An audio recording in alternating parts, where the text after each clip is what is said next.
Well, we really do have a once in a lifetime situation on our hands here in terms of the April 8th, 2024 solar eclipse, the full eclipse happening, you can see going right above Cleveland, Ohio. And wouldn't you know it, the Cleveland Guardians home opener is on the exact same day. And the start time of the home opener right now is still to be determined. They're debating.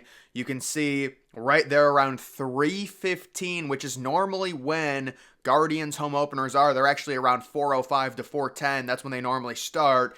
This happening possibly at 3:15. So they're debating, when do they start the home opener? Do they keep it on the standard 4:10 time? Do they move it back possibly to 6:10 or 7:10? You know what I think MLB should do? I know they're not going to do this, but my suggestion would be start this game at 2:10 Eastern Standard Time and play through the eclipse. This is a once in a lifetime moment. The first time this is happening since 1806, and the timing is just perfect, mid-afternoon on the Guardians home opener. My prediction would be they're probably going to push it back to around 6:10. There's going to be a lot of people in Cleveland because that's one of the bigger cities where the main full eclipse will be happening. You can see path of totality, Guardians home opener on collision course with solar eclipse in Cleveland. It will be truly an out of this world moment at 3:13 Eastern Standard Time. Cleveland will experience a total solar eclipse, once in a generation event. For the first time since 1806, the alignment of the sun, earth, and moon will plunge the city into darkness. And so this is interesting because you're going to have a lot of people in downtown Cleveland and possibly a lot of people in the stadium. If they do start this game at 4:10, which is traditionally when Guardians home openers start, you're going to have all the toothbrush lights on. It's going to be pitch black in the stadium. That's why I think they really need to play through this. It would be just such an amazing moment for a few minutes where it's pitch black, but technically it's 3 o'clock in the afternoon. It will last just under 4 minutes, so you're going to get some time. It's not like it just lasts 30 seconds or something. It'll be pitch black for at least a few minutes, which is so cool. And it occurs only 3 times in a 638-year span above the city. And the next one in Cleveland, Ohio isn't until 2444. Officials are estimating over 200,000 visitors descending on Cleveland strictly to view the eclipse, with 50K expected to attend an event at the Great Lakes Science Center where NASA is setting up one of 3 national broadcasting hubs. Throw in college basketball fans still in town for the NCAA Women's Final Four, which is happening from the 5th of April through the 7th. And you'll get around 35,000, possibly more, for the Cleveland Guardians home opener. It's going to be definitely a huge game. The Guardians have started their home openers in recent years at around 4:10. This year, though, falls in the partial eclipse window when fans may still be distracted by the overhead phenomenon and not focused on seeing the game. I mean, who cares about that? There's 162 Major League Baseball games. Do we really care if people are looking at the eclipse and not the game? Really? No. That is not the mentality you need to have. Who cares? There's so many baseball games. Why don't we have the game happening during the eclipse? It's just such an amazing moment, and it's perfect. It falls directly on the opening day. It's a full eclipse. It's going to be pitch black. It will be a spectacle to see. And the other thing, the Guardians have a really brutal early season schedule.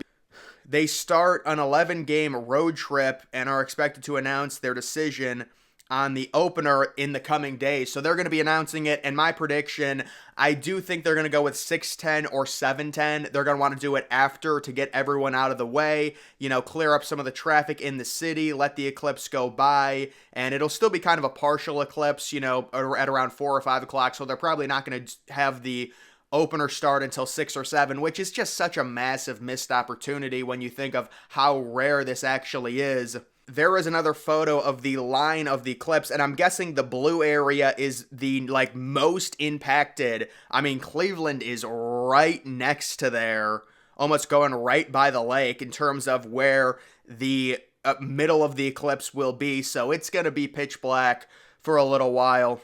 And in looking at MLB's schedule for the 8th of April, you can see right now there is just one day game. It is in New York, the Yankees hosting the Marlins. Kind of a weird interleague matchup there at 2:05. That might be the Yankees' home opener. But just taking a look at New York, you can see it's well out of the way in terms of the total solar eclipse. So, it's not like the game starting at 2 o'clock, it's going to be dark. It's just not in the way.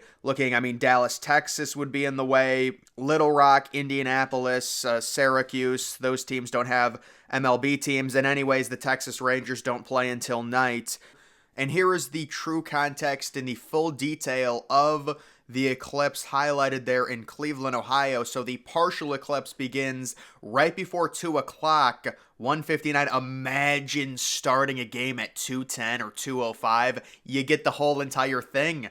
Oh my goodness, it's beautiful. And then the totality begins. It only lasts about 4 minutes at 3:13. The maximum is 3:15. And then it ends at 3:17, and then the partial eclipse ends at 4:29. So it lasts from 1:59 to 4:29. That is all Eastern Standard Time.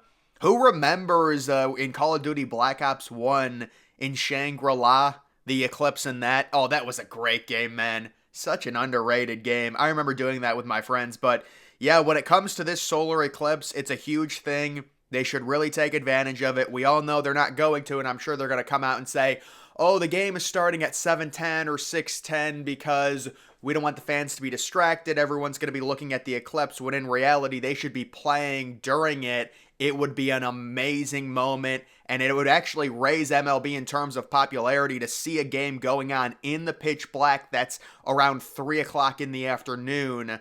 I would imagine they're going to have to turn all of the lights on, which just makes it so weird and so eerie. A stadium full of people, and it gets darker and darker and darker, and the lights are on, and it gets pitch black, and then it gets light right again. It's just something we're not used to, and it doesn't happen on Earth. It's extremely rare. And I think it'd be very cool if they actually played during it. But again, I would say probably 7:10 or 6:10, even though the Guardians do normally start their home openers at 4:10. Theoretically, they could start their home opener at 4:10. It wouldn't, the maximum would have already been over by almost an hour at that point, and the partial would be ending. So they could start it at 4:10, I guess. And I did see in an article they were talking about the weather, because the weather is extremely important. You certainly need the weather to cooperate on this day. You need it to be clear. Worst case scenario, just cloudy. You just don't want precipitation.